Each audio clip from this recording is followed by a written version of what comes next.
एक थी बुढ़िया, बहुत बूढ़ी, पूरे 90 साल की। एक तो बेचारी को ठीक से दिखाई नहीं पड़ता था, ऊपर से उसकी मुर्गियां चराने वाली लड़की नौकरी छोड़कर भाग गई। बेचारी बुढ़िया सुबह मुर्गियां को चराने के लिए खोलती तो वे पंख फड़फड़ाती हुई सारी की सारी बुढ़िया के घर की चार दीवारी फांद कर अड़ोस पड़ोस के घरों में जाकर और उनके घर जाकर कुकड़ू कूक करती। सारे मोहल्ले में हल्ला मचाती हुई घूमती। कभी वे पड़ोसियों की सब्जियां खा जाती तो कभी पड़ोसी काट कर उन्हीं की सब्जी बना डालते। दोनों ही हालातों में नुकसान बेचारी बुढ़िया का होता।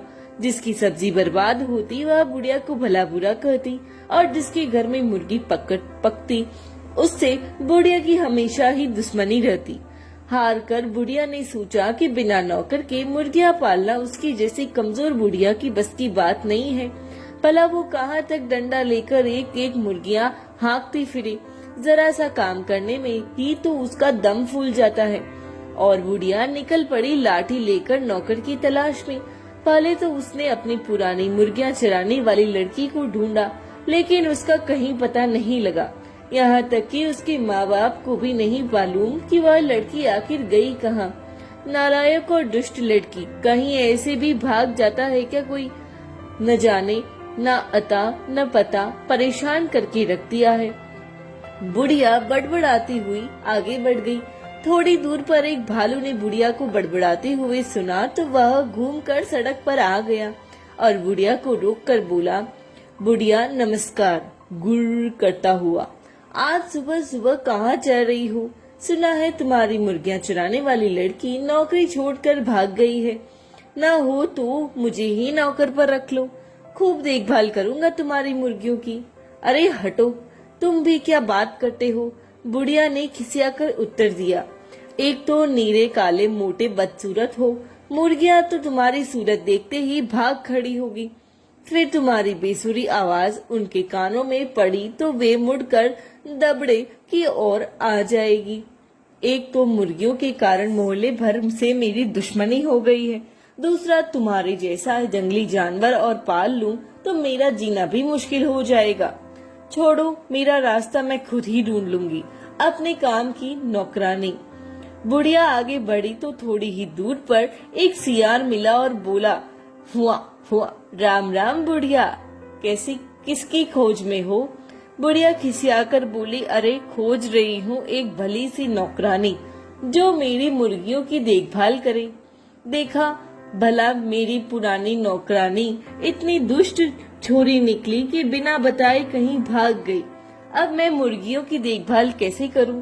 कोई कायदे की लड़की बताओ तो जो 100 तक गिनती गिन सके, ताकि मेरी 100 मुर्गियां को गिनकर दबड़े में बंद कर सके। यह सुनकर सियार बोला, बुढ़िया नानी, ये कौन सी बड़ी बात है? चलो अभी मैं तुम्हें एक लड़की से मिलवाता हूँ। मेरे पड़ोस में ही रहती है, रोज जंगल के स्कूल से में पढ़ने आती है, इसलिए 100 तक गिनती उसे जरूर आती होगी। अकल भी अच्छी, खूब अच्छी है। शेर की मौसी है वो, आओ मिलवा देता हूँ। बुढ़िया लड़की की तारीफ सुनकर खुश हो गई। जुग जुग जियो बेटा, जल्दी बुलाओ, उसे कामकाज समझा दूं। अब मेरा सारा झंझट दूर हो जाएगा। लड़की मुर्गियों की देखभाल करेगी और मैं आराम से बैठकर मक्खन बिलोया करूंगी। सियार भागकर गया और अपने पड़ोस में रहने वाली चालाक पूसी बिल्ली को साथ लेकर लौटा। पूसी बिल्ली बुढ़िया को देखते ही, म्याऊं बुढ़िया नानी नमस्ते, मैं कैसी रहूंगी तुम्हारी नौकरानी के काम के लिए? नौकरानी के लिए लड़की जगह बिल्ली को देखकर बुढ़िया चौंक गई। बिगड़ कर बोली, हे भगवान, कहीं जानवर भी घरों में नौकर हुआ करते हैं क्या? तुम्हें तो अपना काम भी सिलके से करना नहीं आता होगा, तुम मेरा काम क्या करोगी? लेकिन पूसी बिल्ली बड़ी चालाक थी। आवाज को मीठी बनाकर मुस्कुराकर बोली, अरे बुढ़िया नानी, तुम तो बेकार ही परेशान होती हो। कोई खाना पकाने का काम तो है नहीं जो मैं ना कर सकूं। आखिर मुर्गियों की देखभाल ही करनी है, वो तो मैं खूब अच्छी तरह से कर लेती हूँ।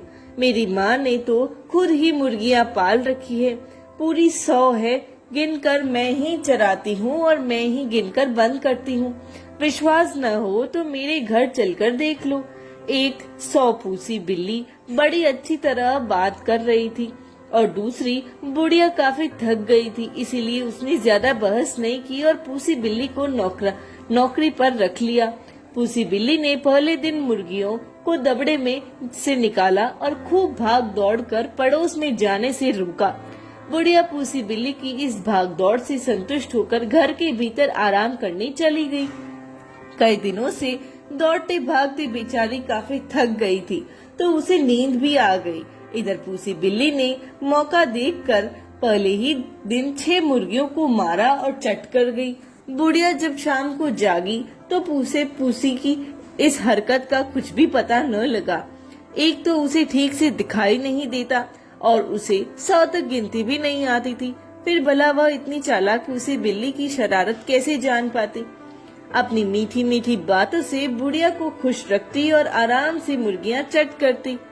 पड़ोसियों से अब बुढ़िया की लड़ाई भी नहीं होती, क्योंकि मुर्गियां अब उनके आहते में घुसकर शोरगुल नहीं करती थी। बुढ़िया को पूसी बिल्ली पर इतना विश्वास हो गया कि उसने मुर्गियों के दबड़े की तरफ जाना छोड़ दिया।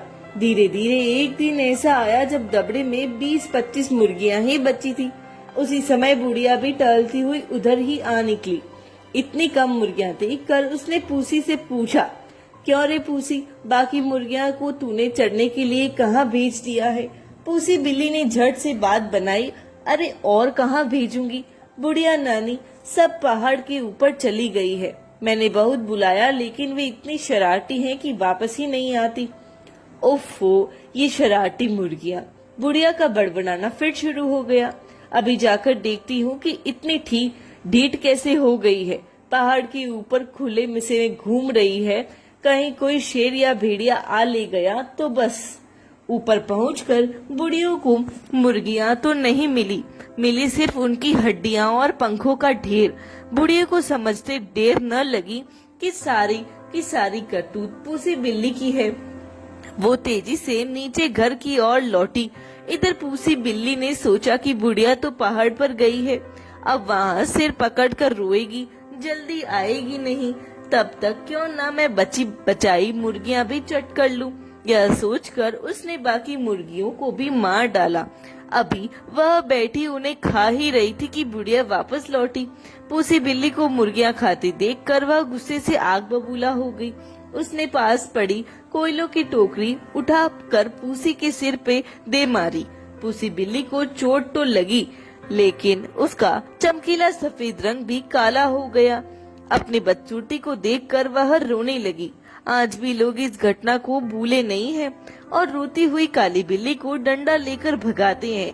चालाकी का उपयोग बुरे कामों में करने वालों को